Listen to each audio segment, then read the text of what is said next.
Let me now bring on board Mr. Bimal Jain, former Governor of Reserve Bank of India. Mr. Jain, good morning. Thank you for joining us.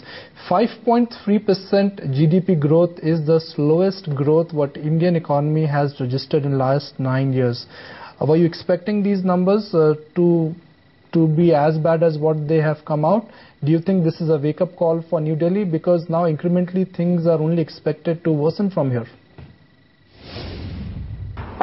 Definitely, like everybody else, I am surprised too. I mean, nobody was looking at it as this kind of a number, 5.3 or something around that number. The minimum that was being expected was between 6.5 and 7, as you know, I mean, from the highest quarters to everybody, I mean, including those who are experts in this area. So yes, it's a big surprise. And the other surprise is that apart from one or two sectors like mining and perhaps financial services, there is an all-round decline, I mean, as far as I can see from a very cursory look at the numbers. So it is a matter of great surprise, worse than what was expected.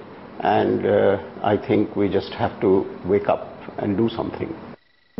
Dr. Jain, what can be done, especially given the fact that global factors will not help and only worsen from here? So what should New Delhi do right now? I mean, so far as the world situation is concerned, it hasn't got any worse than, say, 6 months ago or even 1 year ago. I mean, Greece was in a problem, Eurozone was in a problem, the rate of growth in US was close to 0 or 1% or something. So, I mean, the global situation, yes, it's bad and it has an effect on us, no doubt. But what we have to ask ourselves that why is it there is such lack of confidence in the investing community, in the Indian industry, in Indian investment, in Indian growth prospects? Why? Why is everybody waiting? Tell me, I mean, why is the exchange rate depreciating at this rate? Now, coming back to the second part of your question is essentially that these are not, in my view, that we have brilliant people. I mean, so it's not a question of people or persons or somebody doing wrong. It's a question of the entire systemic breakdown. I mean, you just look at it. I mean, how many people are making statements about growth rates? How many cabinet ministers are talking about somebody else, something else? I mean, is this what our constitution envisaged by way of collective responsibility? I mean, I could go on and on, but I think there is a systemic problem in the system, and which is leading to a kind of what you might call a log jam. And people are waiting rather than proceeding with investment, watching what's happening. I mean, you have seen in a house of 543, a handful of people can reverse the decision. Now, it's not a problem of any particular party or any particular person. It's a question of our political reforms which are needed badly. And I think some political reforms, I mean, for example, I can go on if you have the time. Mr. Jain, fair point. So you're clearly alluding to a systemic failure, perhaps due to policy paralysis. But it's quite ironical, isn't it, that on one hand, corporate India does not want government to be a part of every decision. On the other hand, policy paralysis has been constantly spoken about. So what, to your mind, is really the middle path? No, but this is you see, you're asking a very important question. What I believe, that second part, one of the points that you made with regard to the government getting out of allocation of resources and so on, is absolutely right. And there can be no question that it should not be the government. I mean, why is it? Just ask yourself. A country, a great democracy, which has the largest number of elections in the country, in the world, in human history, which is free, fair. Who runs it? Election Commission? Now, would you have the same thing if the Election Commission was accountable or was responsible or was going to Home Ministry for getting a day-to-day direction? Just ask yourself. RTI. I mean, how much powerful we feel today in a democracy. It's the same system. So you have to have independent agencies with full powers. You look at the whole telecom debate. Minister for Telecom decides. He is now in jail. When did you see all this? So that part is absolutely correct, that we should move out of that old legacy of the planning era when all resources in the world, in the country, were supposed to be the government resources which government was allocating. You must reduce the powers of ministry. I mean, tell me one area where you don't have a minister. Supposing you wanted to set up, I mean, everybody agrees that we should set up a good sports facility for women. How many ministries would be involved? Your women's welfare, rural development, urban development, because the location. Then you would have a sports ministry, then you would have finance ministry, then you would have planning ministry. How can you run a system like this? So that part is absolutely correct. The second part, which is also you talked about policy paralysis, it's not a question of policy paralysis per se, but the system, the political system has become such that you have, let us say, 30 parties in the government. Now, you have a system whereby an individual, if he defects from a party, then anti-defection law applies. He has to seek re-election.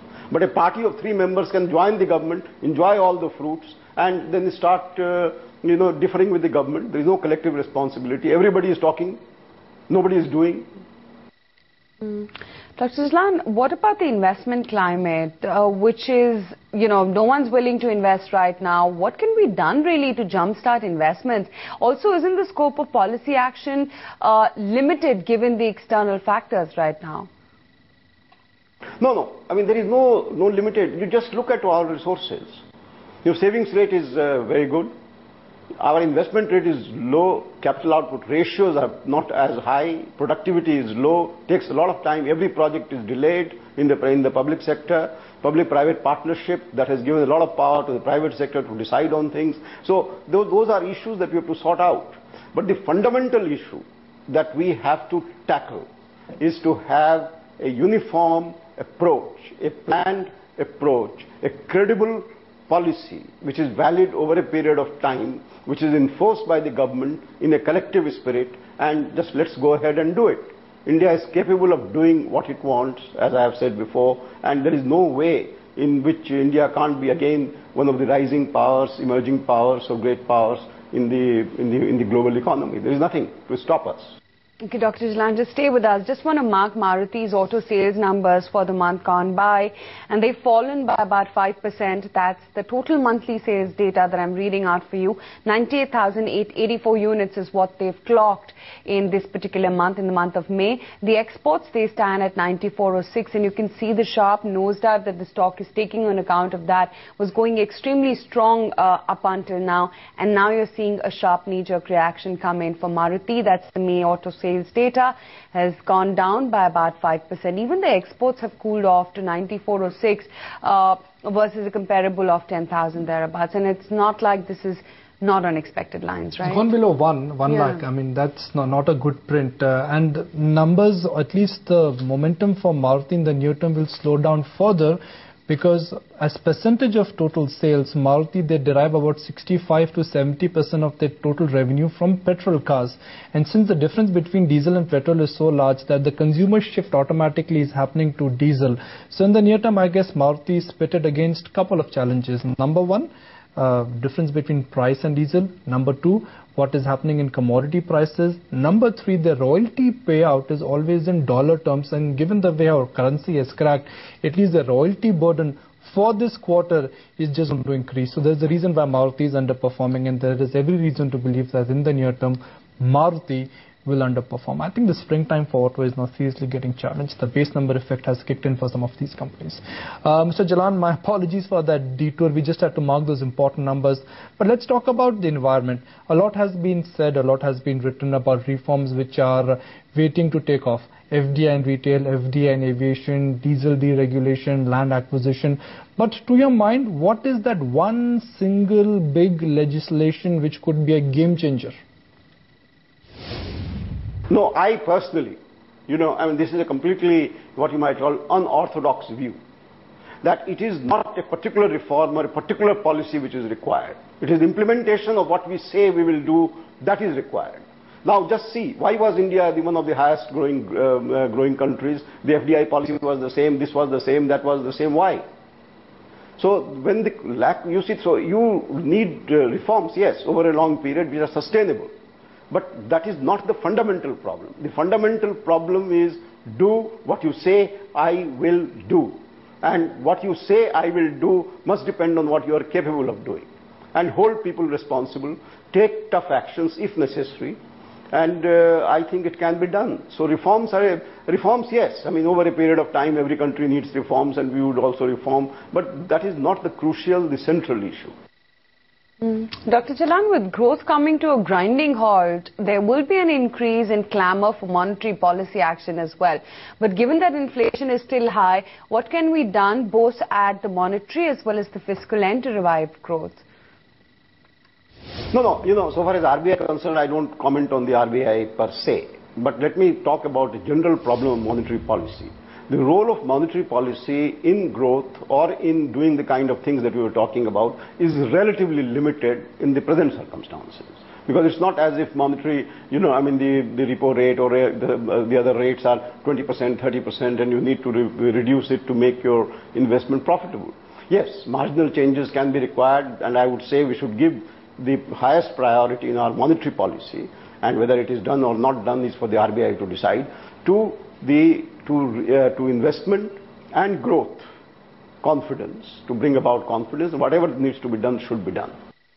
Mr. Jalan, given the fact that we've got a sub 5.5% print for GDP for the quarter gone by, which is Q4, what are your expectations for GDP growth for coming 2 quarters? After this experience, I would not hazard even a guess, and I will not even toss a coin to say what will happen. If 2 days ago you had asked me what would be the lowest rate of growth possible, I would have said, well, 6%, maybe 6.5. So please don't ask me this question. Let's wait and watch and hope that those who we have elected, those who are in power, would do something to make India rise again. The external situation is bad, but we can't blame them. It was bad here last year, but we are talking about 9% growth. So, and 5-year plan was talking about 9% growth. So that is not the situation. We can cope. We have all this strength. Entrepreneurial energies are huge. Technical energies of our people are huge. And we have a democracy which works very effectively, except through institutions which require some change. And we should be willing to make those moves. It's up to us. So you don't want to hazard a guess. And do you expect the situation to considerably worsen than it has already? No, I don't expect anything. After today's experience, I don't expect anything. Right. Dr. Jalan, comparisons as well are beginning to be drawn between the 1991 crisis, when India faced an unprecedented external debt crisis, and now. Do you fear a crisis like that developing? No, I don't agree with it. I have said it before. Because 91 was very difficult. You had a political instability of a kind. We had 3-4 governments during a period of 3 years. It was known that we had balance of payments crisis, that the oil prices in August 1980, I think 1989 or something, had shot up at a very fast rate. We could not cope with it. We took a structural loan from the IMF, but that was only one tranche. Then there were differences of views within the government, what to be done. Then we had short-term government, then we have a new government. So it was a political issue of a kind which made India's reaction to the evolving problems extremely, what you might call, wait and watch. And we waited and watched the crisis emerge. So the situation is very, very different. Today we have all this strength. Just look at the reserves of that time. And look at the reserves of today. Look at the entire strength of India's, industry, manufacturing sector that we have talked about. Look at India's acquisitions abroad, and look at that time. That was really a very, very different age. This particular state in which we are in has nothing like 1991, and I hope it will never happen again. But unfortunate news here, Mr. Jalan, is that rupee has plunged to a new low against the dollar. So what do you think the government can do, the Reserve Bank of India could do, in order to protect the broken down rupee? Look, again, I was expecting this question from you. And what I'm saying essentially is that what is the problem, the issue, is not what the exact rate of exchange is. It is whether it is intended or not intended. Why do you have the kind of change? Say, take 2 months ago. 2 months ago, people were saying rupee is appreciating, am I right? 3 years ago or 3 months ago, situation was the same. So what is happening? What is our intention? What is our exchange rate policy? Can you tell me what it is? So, ask yourself this question. in the media, as people, we are entitled to know what is our policy. How did we handle the Asian crisis? Just tell me. The worst crisis, one of the worst balance payments crisis that we faced in 2000, in 1999, 1998. How? We were the first to introduce a concept of flexible but managed exchange rate. And the RBI was intervening very heavily, but at a point when nobody expected it to intervene. And so what I'm saying is that it can be done. I mean, there is no, India has the power, as I said. I mean, the kind of reserves that we have today. You can talk about current account deficit, debt ratio, $1 trillion GDP, and it's not enough. Though, taking a view like that is always there.